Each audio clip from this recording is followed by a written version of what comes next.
Good evening. My name is Good Nigeria Chambers from evening. Big Go Belt Media. Sharon, it's a pleasure to talk to you today about your new film, Float, which is going to be available in theaters on demand and digital February 9th. How you doing today? Great. I'm good. How are you? Pretty good, pretty good. It's a pleasure to talk to you. I had heard about this film. It premiered at the Vancouver International Film Festival.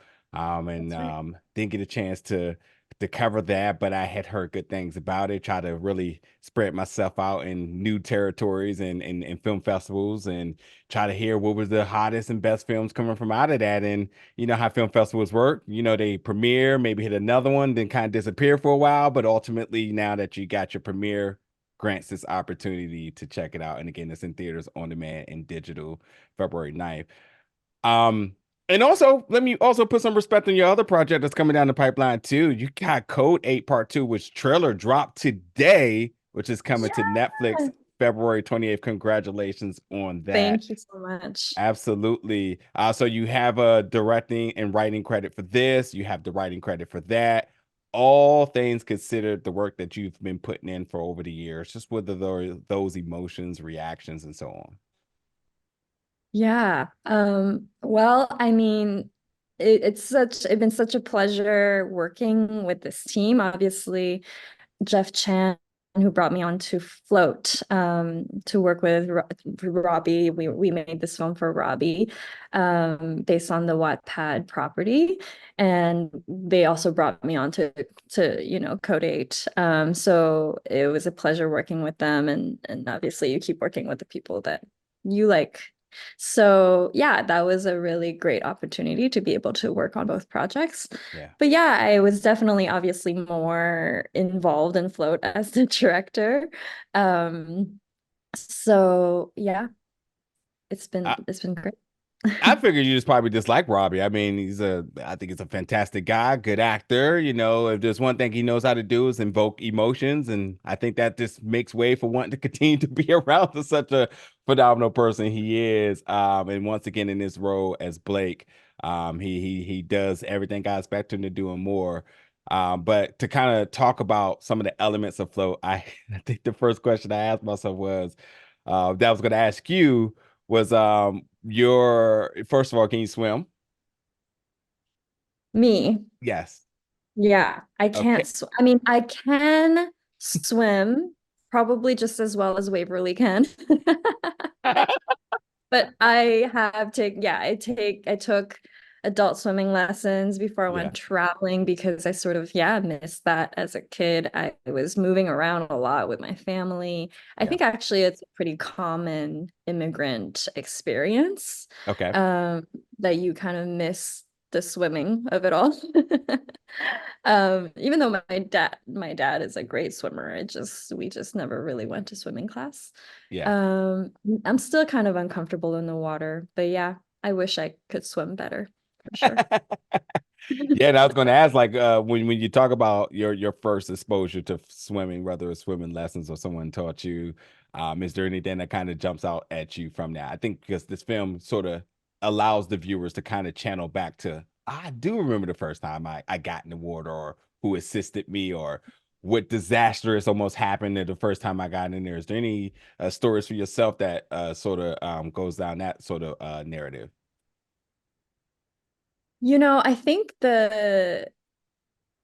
yes, I mean, when I was a child, even in swimming classes, I remember thinking, okay, I can let go of my noodle and swim to the deep end and then almost drown and was panicking. Um, But I think more so, I think about the times where I was traveling in Southeast Asia and I had taken these adult swimming classes Hmm. in in Montreal, where I was living at the time before I went. And I remember the teacher telling me, some people just sink. I wasn't able to float that well. But while I was traveling, I had opportunities to do activities or not, to either sit out or just kind of go for it. Yeah. And I did, those moments where I went for it, those were the most memorable moments of my trip. and I surprised myself. And I Yeah. think that's such a nice metaphor for Waverly's journey. You know, you have to, Yes, I was going to say this. I was just about to hit you with that. Like, do you realize that you're telling sort of just like the message behind the film? But continue, continue. yeah, yeah, exactly. So I think you can surprise yourself by sort of taking a leap and being honest, Yeah, and that allows other people to surprise you and to meet you and to connect with you in the way that you want them to. yeah, 1,000%. I literally, yeah, I was like, you're walking right into my next question there. I mean, and that's what I appreciate about the film so much is, yeah, you can say this is a romantic story, you could call it a drama if need be, but I think this film and why it's not actually a genre, it's just a film with just so much heart, and inspirational because there is some very important messages intertwined within it beyond just the person that falls in love with a lifeguard and then the rest is history, I guess you can say. This is in Baywatch, folks. But Yeah. Yeah, um, I'm glad you're saying that. Yeah, I'm glad you felt that as well. absolutely. And because this story, as you said, the Walk Path story by Kate Marchant, you coming in as the writer, can you talk about your job in terms of taking a story that's known, or there's obviously reference material from it, making it your own? What were some of the changes you made, some of the creative freedoms that you have, some of the, Mhm. especially with the messages, some of the important things that you want to ensure was intertwined within the story? Yeah, definitely. It was actually such a unique adaptation experience and opportunity. Of course, when I take projects on, I'm always looking for why I'm the right person to tell the story and how I connect to the story. And, Kate's book is about a 17-year-old girl from Alaska that goes to Florida to see her aunt. Yep. And in the movie, everybody's 10 years older. And the protagonist is Asian, like me. And so it actually quite a lot is different, but we've Yeah. really wanted to preserve the theme of belonging. Waverly in the book and in the movie, it's about her journey to feel like she belongs and her journey to find a community and a place in the world. Yeah. Um, so that really was what we connected on. Yeah. And it was really special that Kate and Wattpad and Lionsgate were all open to me really bringing a lot of myself to the story. And it was important for me to bring diversity into the story as well. And not only with Waverly, but with all of her friends Mm. and her community to reflect, the world that I've grown up in. Agreed. And um biased or unbiased, whatever you want to call it, the fact that no matter what our position is in entertainment, we can all agree that we need and want to continue to see more diversity and inclusion in the stories, and having yourself a minority, not only directing but writing, but also being able to provide a genuine and authentic element to the story is what folks like myself also, as a minority, to come in here and resonate with it too, coming from a very inclusive town and seeing folks just in the same measure of communities, everybody of different ethnicities, but we're all together, we're all family, we all have fun and so on. So like I was absolutely able to connect with that and appreciated that. And with giving this opportunity, I definitely, because if you weren't going to highlight it, I certainly was going to highlight it to give a little extra detail and clarity about when you talk about Waverly and the theme between and the message and the story, but between the relationship with her parents and her trying to find herself. This dynamic is something we've seen in television and movies in the past, and as we continue to see this story, and I'm sure it's something that you resonate very close with.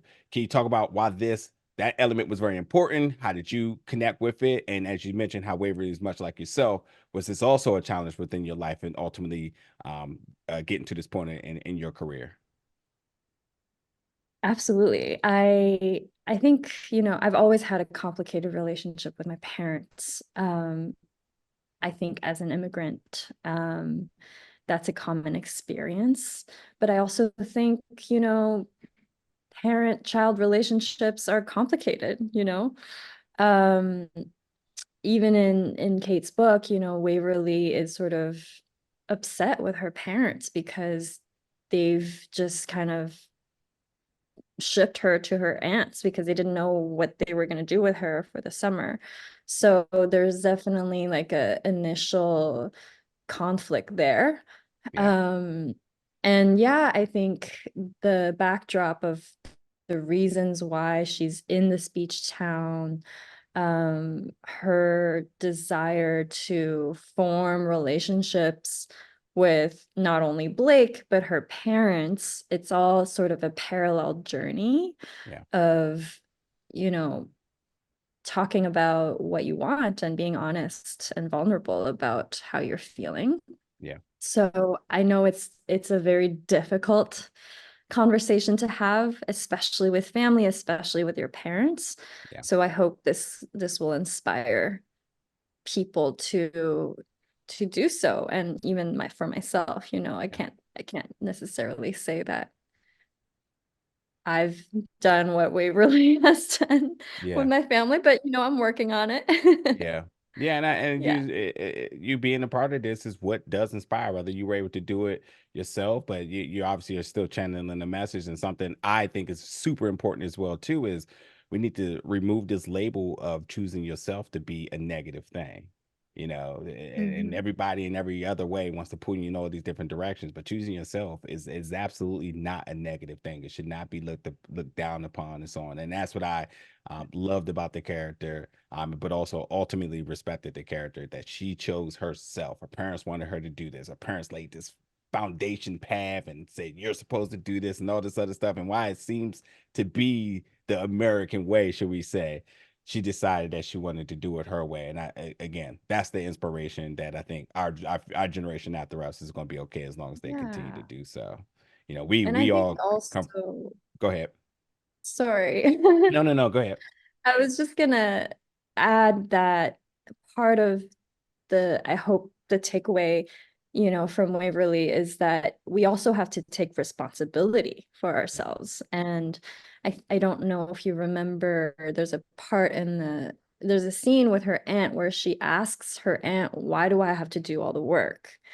And her aunt's like, well, people don't know, you know, people don't know how you feel yeah, until you tell them. So you have to be responsible for what you put out in the world and not just make assumptions about other people.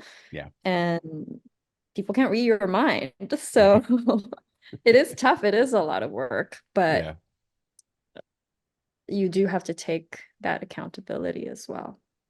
Absolutely, absolutely.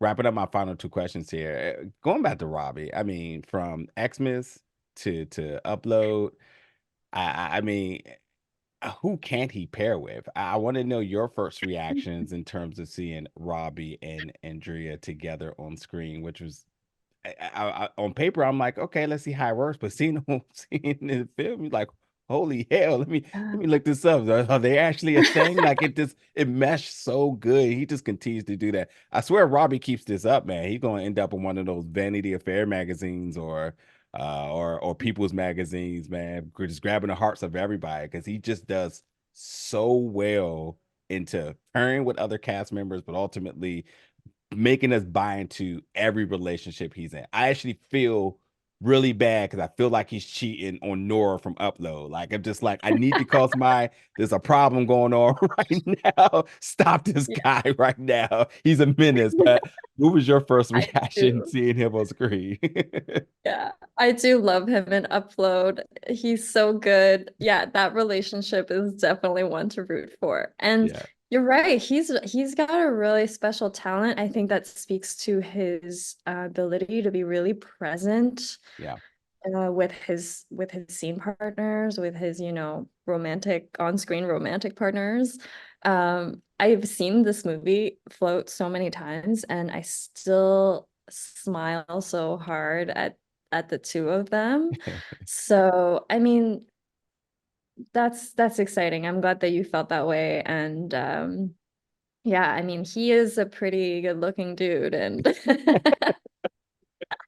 I hear you on the cover of the magazines. Oh And same man. with Andrea. She is absolutely gorgeous in this film, and she's obviously not as known as Robbie. Yeah. I worked with her on Kim's Convenience, and she's got Hmm. such comedy chops, and Yep. she's as a leading lady of a romantic film. We don't see too much of that yet for, Asian women, Yep. and I hope that she is also gets to be seen in this light, and for the superstar that she is. Yeah. Yeah, absolutely. I think the last project I remember on was like A Million Little Things. So I've Mhm. been glued on Yeah. her career and definitely looking forward to seeing that flourish anymore. Much more, shall I say.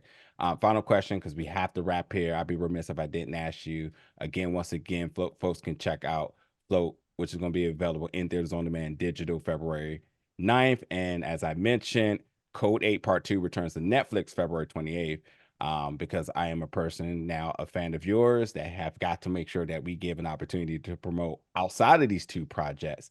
Is there anything else you may be able to share or talk about coming down the pipeline?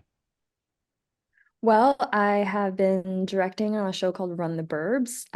It's actually also airing in the US right now. Um, so in Canada, we have the new season airing currently, and my episodes are coming up. So All keep an right. eye out for that. But of course, I'm also, always writing, and I am currently financing another feature film, a drama. So hopefully, I get to share that soon with everybody. Sounds good. Love to hear it, Sharon. I'll be here rooting for you, and hopefully we get a chance to talk again soon. But thank you Thank you so so much for much. your time. Absolutely. Thank you. And Yeah. folks, again, check out Float in theaters on demand digital February 9th.